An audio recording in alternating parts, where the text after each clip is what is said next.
We do the full cosmic bell test. What? Yeah, we're doing a full cosmic bell test. It's working. Light from the quasars is selecting which filters are used to measure the entangled photons. It is exciting. It is. Now we do have a test, but it's not clear what the outcome will be. All right. Everything's exactly the same. Beautiful, perfect. Yeah.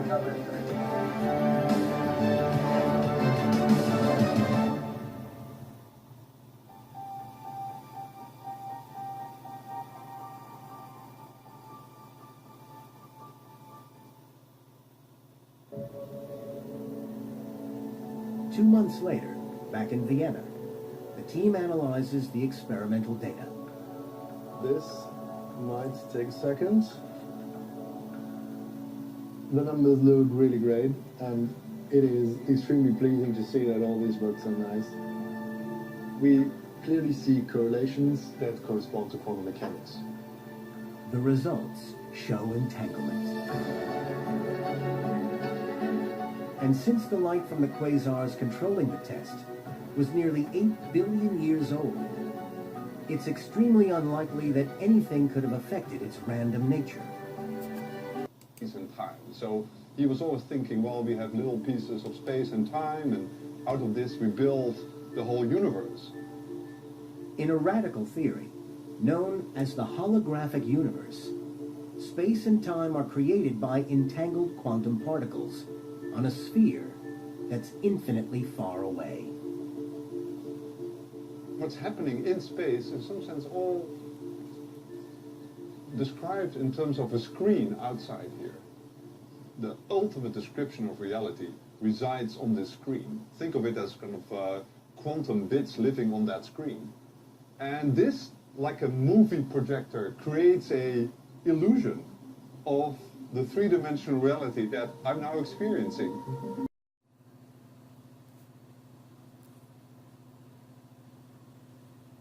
Sie sagen gerade, der Computer als solcher, man kann ihn auch dafür und dafür. Sie haben aber ausdrücklich in dem Buch Der eindimensionale Mensch erklärt, dass diese These von der Neutralität der Technik geradezu verhängnisvoll und natürlich falsch ist. Sehen Sie es jetzt auch anders oder gibt es eine andere Interpretation der Technikthese? Ich würde sagen, es gibt in der Technologie und vielleicht auch in der Wissenschaft eine Sphäre, die neutral ist und eine Sphäre, die nicht neutral ist und nicht neutral sein kann. Am einfachsten wäre zu illustrieren, die Technologie ist in ihrer Anwendung heutzutage nicht neutral. Heutzutage steht sie weitgehend, wie ich eben schon erwähnt habe, im Dienst der legalen Zerstörung der Umwelt, Bewaffnung, Erfindung neuer Waffen, alles Mögliche. Das gehört nicht zum Wesen der Technik und das gehört nicht zum Wesen der Wissenschaft. In diesem Sinne würde ich sagen, Wissenschaft und Technik haben einen neutralen Kern, aber dieser neutrale Kern kommt eben nicht zur Wirkung, in dem Technik und Technologie zur Dienstmarkt des herrschenden Systems geworden sind.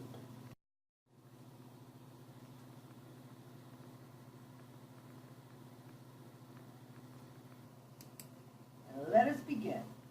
Because the beginning really was. You need to look back on history to understand what's happening today. And the beginning of the fiat money experiment started in 1913. At that point, you could, or up until that point, I should say, a 1/20th of an ounce of gold equals a $1 gold certificate or a $1 bill. When they installed the Federal Reserve, they gave them the right to print 2.4 times as many Federal Reserve notes to that 1/20th of an ounce. And that was the beginning. And that was also the beginning of the loss of purchasing power. Because pretty much right out of the gate, we lost 50% of our purchasing power as they printed twice as much money. Does that sound familiar? Then, of course, all that money went into the banking system, because that really was who the Federal Reserve was supposed to support. And then the banks loaned it out. And, to the stock market, to the bond market, to the real estate market. And that kicked it off and created the crisis in 1929, which then justified, and I'm talking about this so strongly because this is what we're coming up with. This is the beginning. We are now at the end. And that crisis justified taking the gold, the only thing that the citizens could actually use to protect themselves from inflation. They used that to take them away from the citizens. Though governments still had the ability to convert dollars into gold, the citizens did not. And there was the first major overt revaluation. Although as soon as they allowed the central bank to print $2.4 for every dollar's worth of gold, 1/20 of an ounce of gold we held in storage, that was today's QE. That's what that was. It was QE then, this is QE now. And they're calling for more of it. But once we became, at the time, we had the most gold and the biggest, strongest military of anybody, so we became the world reserve currency, which means that if you are a country going outside of your borders to buy anything, whether it's medicine or food or energy or anything, you had to do it with US dollars. Huge advantage. But of course, we printed a whole bunch of them. And so in the 60s, which people don't realize, plus we were funding the Vietnam War, there was a run on the dollar, with foreign governments turning in dollars in exchange for the gold at that fixed rate that we agreed to at Bretton Woods of $35 an ounce. But gold was severely undervalued in terms of dollars at $35 an ounce. So bam, the Nixon shock, 1971, when governments could no longer convert that. And even though we say, well, Nixon closed the gold window, oh, that's not a big deal. It is a huge, huge big deal because it sets up everything that comes afterwards, which is all in the control of the central banks.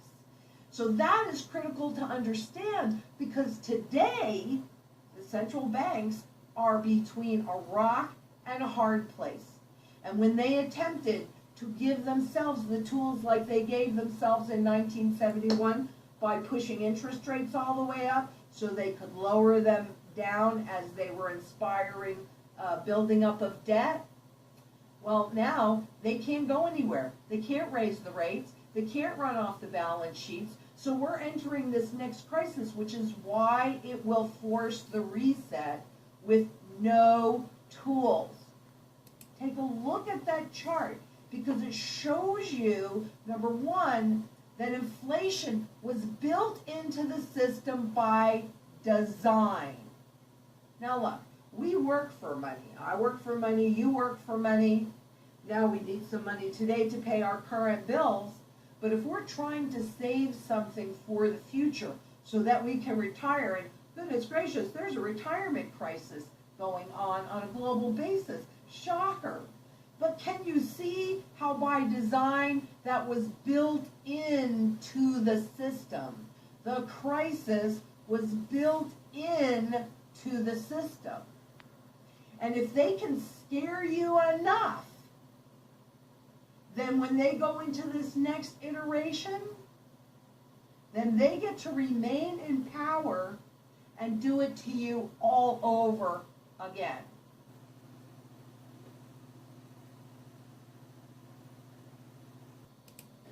The supermassive black hole in M87 is very active, meaning it's constantly feeding on lots of matter from its glowing hot accretion disk. But it also has narrow collimated jets above and below it, here shown in blue, thought to be created by incredibly strong magnetic fields. The jets extend out at least 5,000 light years, and one of them appears to be pointing almost straight at us. Relativistic beaming is again the reason we can see the jet coming towards us in this Hubble Space Telescope image, but not the one going away. Since the jet is pointed almost straight at us, I'm thinking our perspective is almost perpendicular to the accretion disk. But let's have a look at what we would see if we were looking at different orientations. The warping of space-time around the black hole means we can see light even from parts of the accretion disk behind the black hole. They are lensed above and below the shadow region. We needed a telescope the size of the Earth. That being impractical, the scientists used 8 telescopes spread across the globe. They all simultaneously observed M87, and as the Earth rotated, that helped fill in the Earth-sized telescope that they were trying to simulate. But M87 was not the only black hole they looked at. They also observed the supermassive black hole at the center of our Milky Way galaxy.